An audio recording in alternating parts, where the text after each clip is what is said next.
Hello and welcome to this edition of the Halcyon Show. My name's Lorne Risley and I'm going to be your host for this episode. Welcome back. I said I was killing it. I said we weren't going to do no more of these. But it's here. Those podcasts, baby. Yeah, the Halcyon podcast is back because, of course, we've done a couple with Defunct Games. Go check him out on his channel. And they've been good. But I have stuff I want to talk about. And I don't know. I think sometimes it's just good to get things off your chest.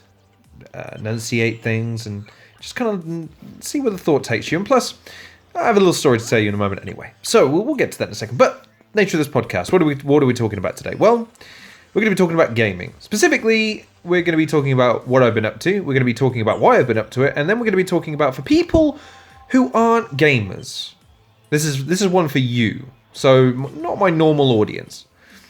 But do you know what? Let's start there. I started gaming when I was,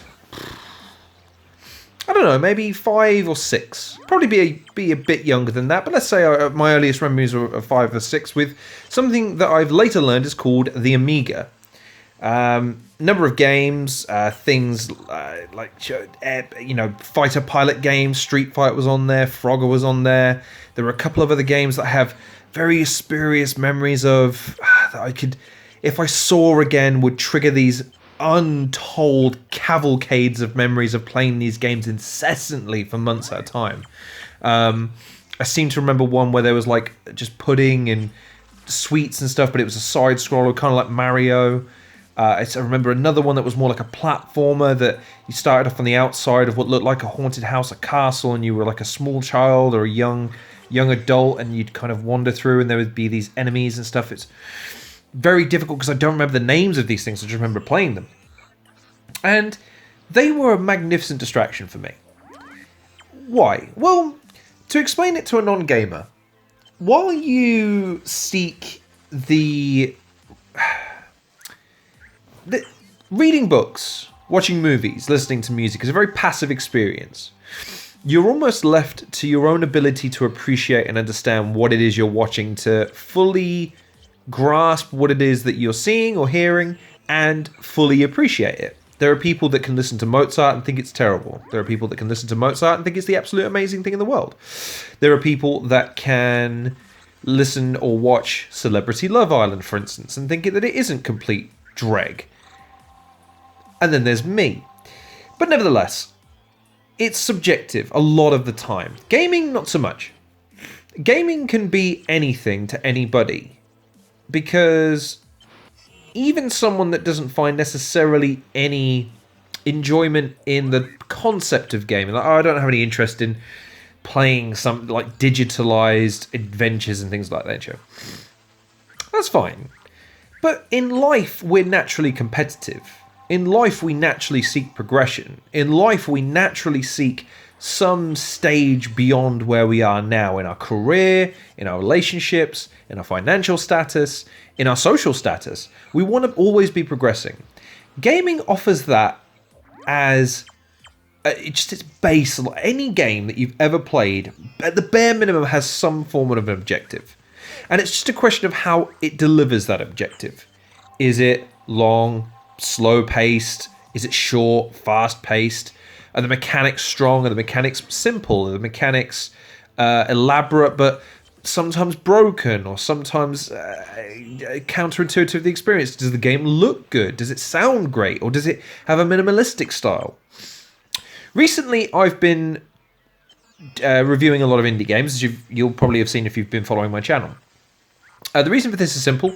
I've been trying to review more contemporary stuff, and the best way to do that is to review indie titles because, number one, they're readily available. Number two, there's a lot of them.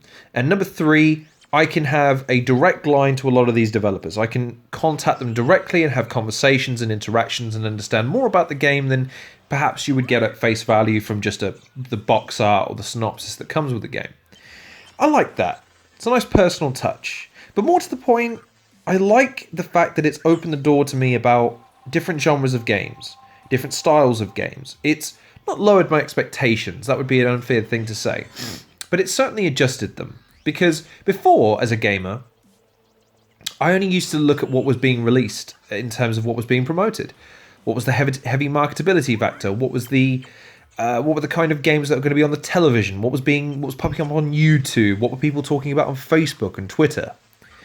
And those are fine, but I've been more and more disappointed with them recently because I don't think that commensurate to the money that you pay, you get as much value as you used to. And indie games offer an alternative because you almost have no expectation going in.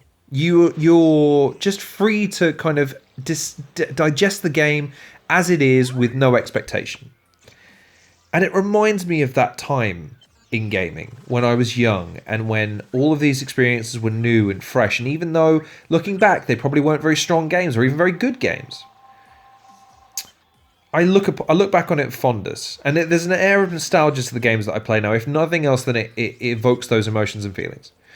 But what does this have to do with people that don't game and perhaps I think should be gaming? Well, I would argue that gaming, more than any other art form, any other media form, offers both people who create and people that consume more diversity, more depth of experiences, and more entry levels than any other media.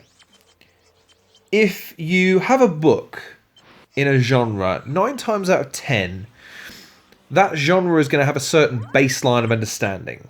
It's going to have a certain degree of literacy. It's going to have a certain degree of basic understanding of how this genre functions in order to fully appreciate it. Same with movies. There are genres of movies that people don't like. For instance, noir movies, some people don't like. Romantic comedies, some people don't like those. Over-the-top action movies, but they're popular with other sects. But it's tricky to say that you're going to recommend it based on the fact that you're a movie lover, that you'll like a movie, because it's usually more to do with the genre. In gaming, it's sort of the same. I will concede that. But gaming is a universal language, because always you can say there's an objective here. Always. It's just whether or not you can figure out the objective. And even then, because of the way that games are presented and designed, there's easy modes, there's cheats, there's a myriad of different ways that the game can be designed in order to encompass everybody. Star Fox 64, for instance, has a mode that effectively plays itself.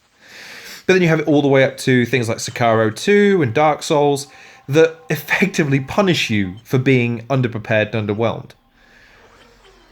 I think gaming offers something for everybody. Movies, they cater to as many people as they can, but I don't think necessarily movies offer everything to everybody. TV, again, because of the limited time and the maximum number of viewers and the dwindling nature of television, again, not so much. I get that medium is shifting more to internet-based, like streaming services and YouTube, Twitch, and all these other visual mediums, and that is dominating a lot of what people do. The problem I have with it is that it also has a degree of interaction that it demands of you these days. This was actually going to be a topic of discussion that I floated by Defunct Games, and I just really wasn't able to eloquate the point I was trying to make very well, and I will, albeit I'll do it on another podcast rather than have it as a discussion. But I feel like that medium is starting to shift into more... It's more splintered off than ever before. You need to follow some person because that person produces X amount of content. Let's say you're a YouTuber and they produce 8 hours of content a week, 4 hours, 5 hours content, whatever it is. Whatever the algorithms say that you have to do these days in order to be popular. I might not have 5 hours to spend on that and something else. But do you want to miss out? No. Especially if you're a big Game of Thrones fan, if you were watching that before. Especially if you're a big Love Island fan, if you're a fan of that. If you... Stranger Things, I know that's just dropped recently. Whatever Disney are cooking up over there on their streaming service. And then whenever Amazon bring back whatever they bring back. There's a lot of content these days. So that's out. I think gaming, though...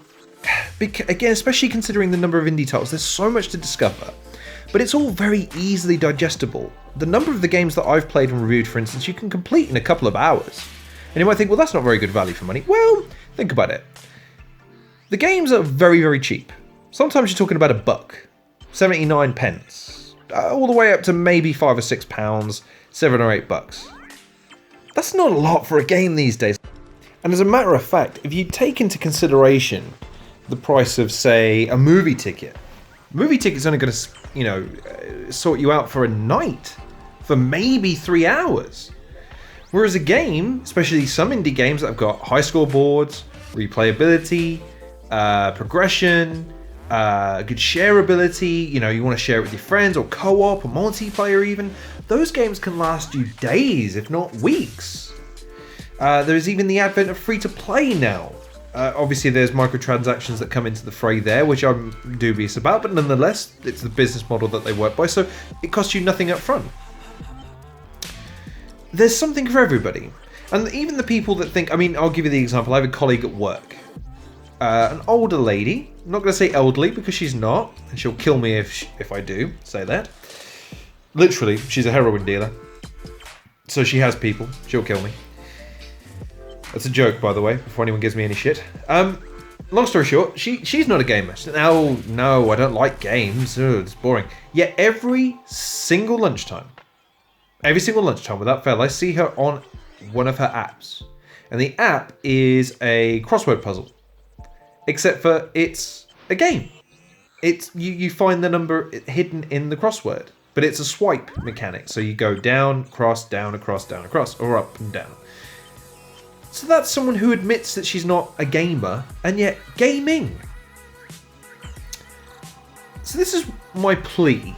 And that's the example I give because that to me proves anybody can be a gamer. Literally anybody. Someone who is tech phobic, someone that is computer illiterate to a certain degree, someone who does not seek a challenge or does not seek to be tested mentally or with their dexterity, does not seek a narrative experience of any kind, can still find some solace in gaming.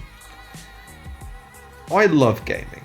It's probably my favorite thing in the world as a genre. More than movies, more than television, more than music. All of those things have spoken to me at some point in my life to varying degrees, and probably some even higher degrees than even the best games I've ever played. They'll hold significance in my life that no other game will. But in those moments where I need to de-stress and escape, gaming is the thing I lean on. Even if it's just a game of FIFA. Sometimes, like with the past couple of weeks, I've used gaming to give me meaning in life. As I tweeted earlier on today, as of this recording, I thank the game creators, the developers, the content providers and the content consumers for giving me something that affords me an opinion and affords me a degree of creativity with the genre. Because without it, my sense of self-worth wouldn't be what it is. Because gaming allows me the opportunity to feel accomplished because I can complete a game. It allows me the ability to think critically and analytically and creatively with how the game is put together, how it's presented, how it looks, how it feels. It allows me to step outside of myself and think, well, who else would like this? Who might enjoy this if I don't? What should I warn people of if I think it's a bad game? Do I think it's a bad or a good game? Just first off. But then it affords me community and a degree of camaraderie. Because not only do I liaise with the developers whenever I review a game, I've met some really good people through gaming. And yes, the argument could be made YouTube, but gaming introduced me to one of my best friends, who I've mentioned many, many, many times on this channel. It's also introduced me to another one of my best friends, who I met through YouTube, but is a gaming channel. And quite frankly, I owe gaming more than I could ever repay it. It's done me wonders. It's a genre that, while the commercial enterprises of the world will seek to ruin it, as they always do with everything, movies, television, music, and now gaming, with everything. Once you take the heart and soul out of it and you put a badge on it and try and sell it to the highest price at the highest price with the lowest amount of effort, yeah, it starts to take on a slightly different colour with the majority of people. But indie games remind me of why I love gaming, period. These are exhibitions of people's passion, their creativity. They're exhibitions of people's imaginations and what they fantasize about and what their aspirations are, what they hope to accomplish. They allow people to reach into the ether, pull something out that's theirs, uniquely theirs, and exhibit it for all the world to see. And games, while their mechanics may age and while their graphics may improve, I'd argue that there's more games that are timeless and still retain the same allure as when they were presented in the first place than movies or television.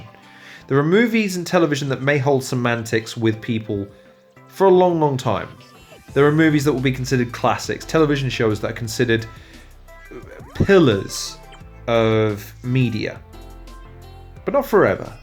I feel like one day they will age out. It's only inevitable. Especially as we it's been 100 years, give or take, for film.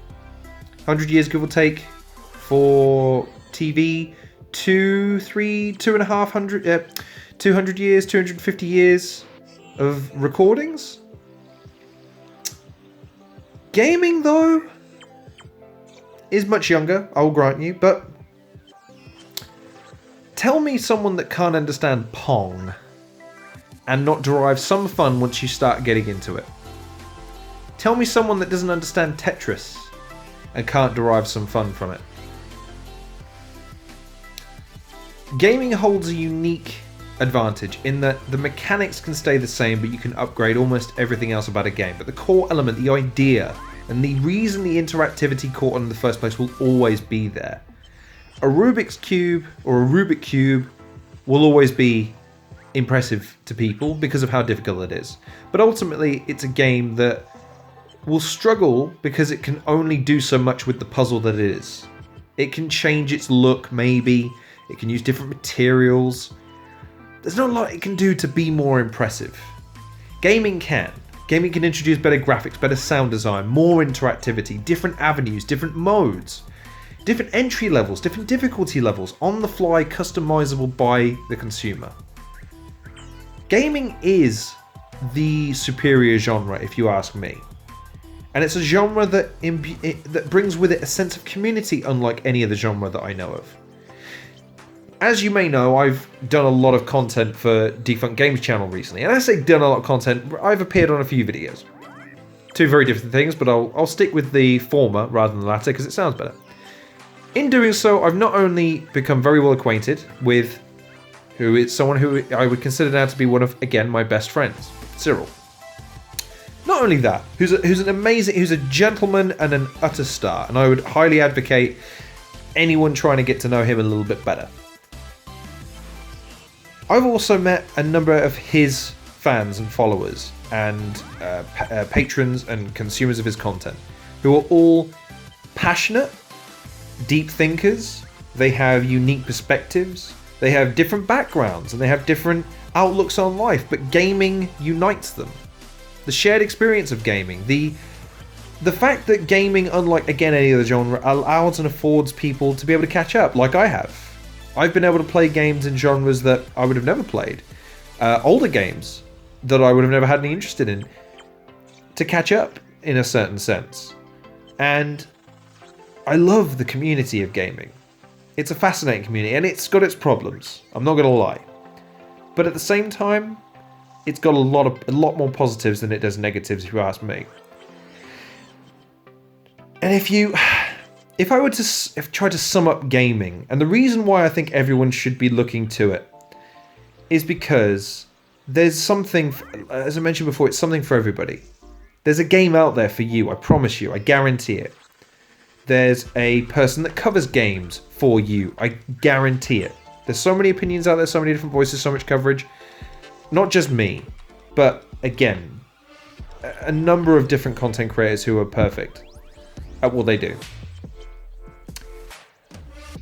Just give it a try, man.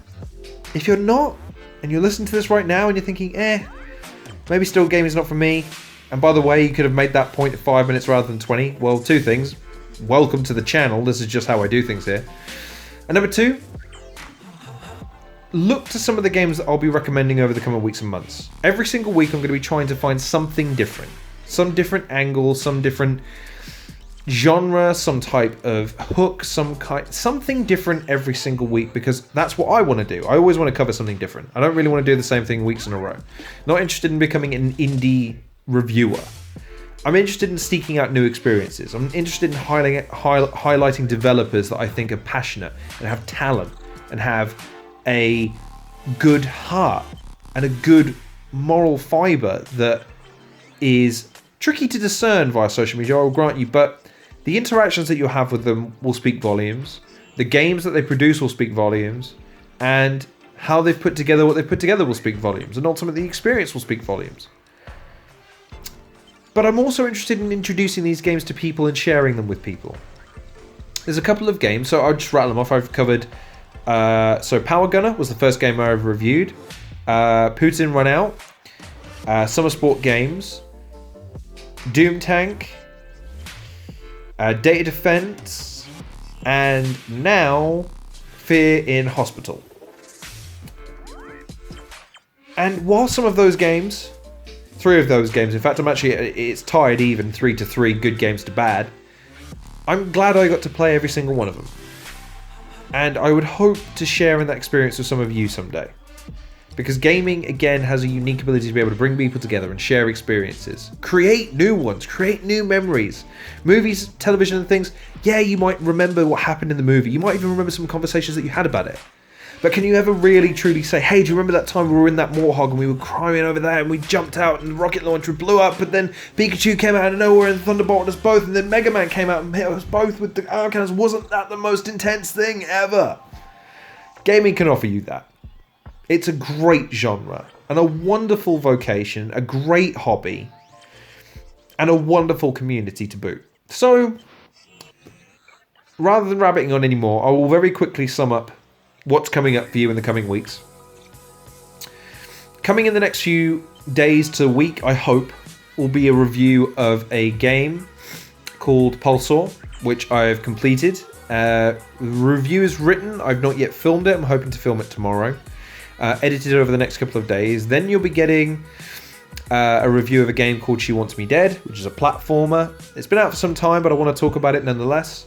And then there's a couple of other games that I have, and then I'll be seeking out some new ones and going from there, and I'll update you as and when I can. There's another game I'm working on called Cosmo Chaser. It's not an alcoholic game, don't worry, but I'm debating on whether or not to cover that. We'll see.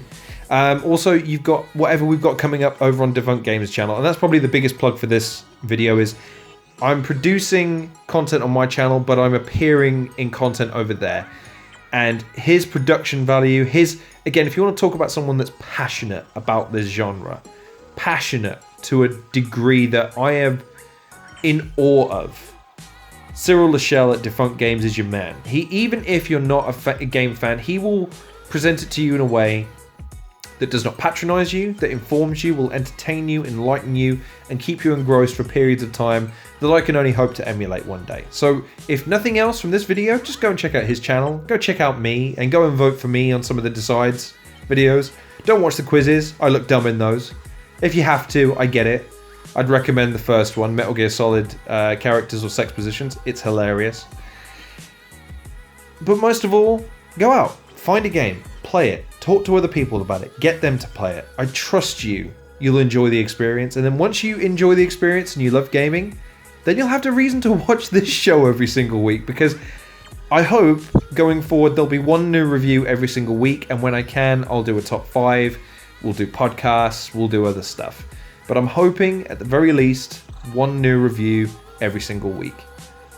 So if nothing else, go and check out a game, get into it, because then we can start sharing in these games together. And trust me, it's going to be fun. So, I'm going to wrap up this podcast now. Thank you very much for listening to this edition of the Halcyon Podcast. My name's been Lorne Risley. I've been your host for this episode. Please like, share, and subscribe. When I start slurring my words, you know it's definitely time to wrap it up and go home. Please check out some of the other content that I've been producing recently. I hope you'll find it to be of good quality. Fear in Hospital just dropped a few days ago. One of my more favourite reviews, just because I had tons to talk about. It is a terrible game, but I would still highly recommend that you check it out. If nothing else, that it's a free-to-play game, so it's not going to cost you anything. What else should I? Again, a Defunct Games channel. A few other plugs as well while I've got you. GFY Productions, he's still producing good content, so please go and check him out. Cronenborg, go and check him out. He's still doing Let's Plays. I want to hook up with him at some point, talk about gaming and stuff, because he is a mega gamer. He puts me to shame when it comes to all this stuff. Who else have we got? Some of the other people that comment on my videos as well. I get the impression that they would make great YouTubers. Philia Loves Squiggly, for instance. She comments on my videos all the time. I would love to see what kind of content that she could produce. Cyberpunkner, I see him occasionally, and I'd quite like to see what he would produce in terms of YouTube content. There's a few others I'm forgetting right now, just because I don't have my laptop in front of me. I'm actually very snugly sat in a very expensive, highly tuned recording studio right now in the hills of the Himalayas. Everyone knowing, of course, that the Himalayas are mountains, and I had to ship the hill there because, of course, I didn't like the mountains. I preferred the hill. Because, of course, an emperor can afford that. And yes, this gimmick isn't getting old anytime soon. In fact, I have 2 more forms. Much like Frieza, Cell, and any other good Dragon Ball Z villain, I have multiple transformations and multiple forms to exploit. And this gimmick is not getting old anytime soon. So bow down to your king, whoever he is, because I'm your emperor. He will bow down to me, as will you. So, to save yourself the trouble of having an execution of some description, going for... I've lost the metaphor now. Never mind. I'll get it back by the time the next review comes out. In the meantime, thank you very much for watching or listening to this edition of the Halcyon Podcast. Please like, share, and subscribe. Please take care of yourselves. Follow me on Twitter. And as always, I'll see you guys on the next episode of the Halcyon Podcast.